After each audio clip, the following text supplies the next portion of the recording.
يا أيها المزمل قم الليل إلا قليلا نصفه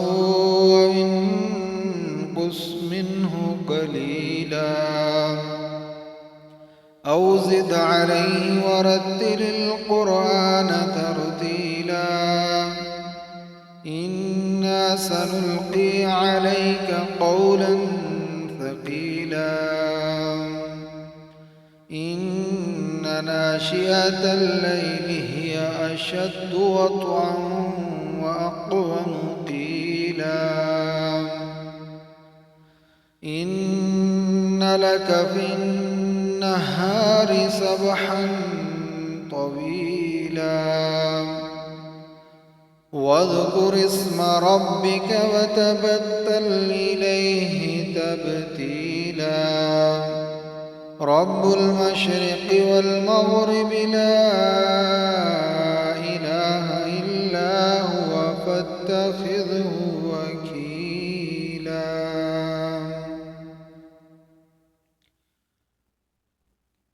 واصبر على ما يقولون واهجرهم هجرا جميلا وذرني والمكذبين أولي النعمة ومهلهم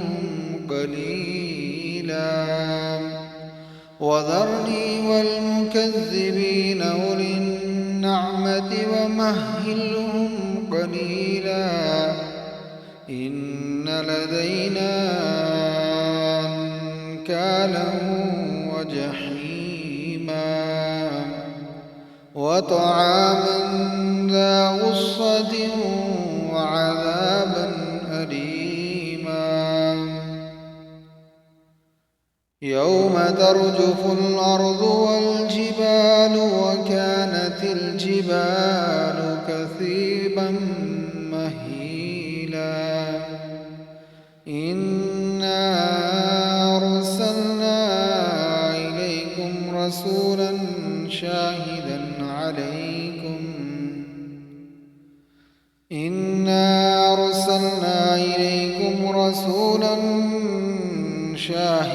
عليكم كما أرسلنا إلى فرعون رسولا فعصى فرعون الرسول فأخذناه أخذا وبيلا فكيف تتقون إن كفرتم يوما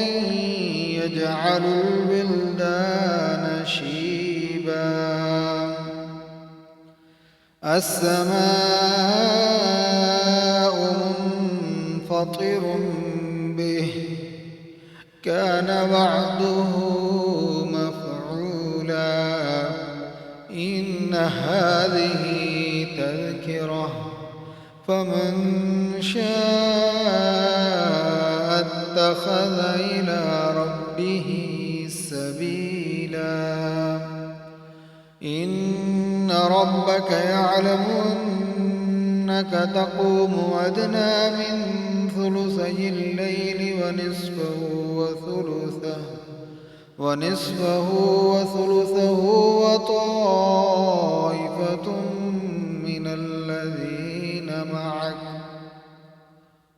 وطائفة من الذين معك والله يقدر الليل والنهار علم أن لن تحصوه فتاب عليكم فاقرؤوا ما تيسر من القرآن علم أن سيكون منكم مرضى وآخرون يضربون في الأرض يبتغون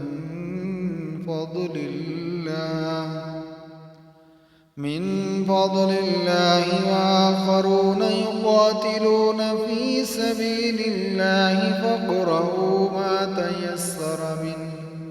وأقيموا الصلاة وآتوا الزكاة وأقرضوا الله قرضا حسنا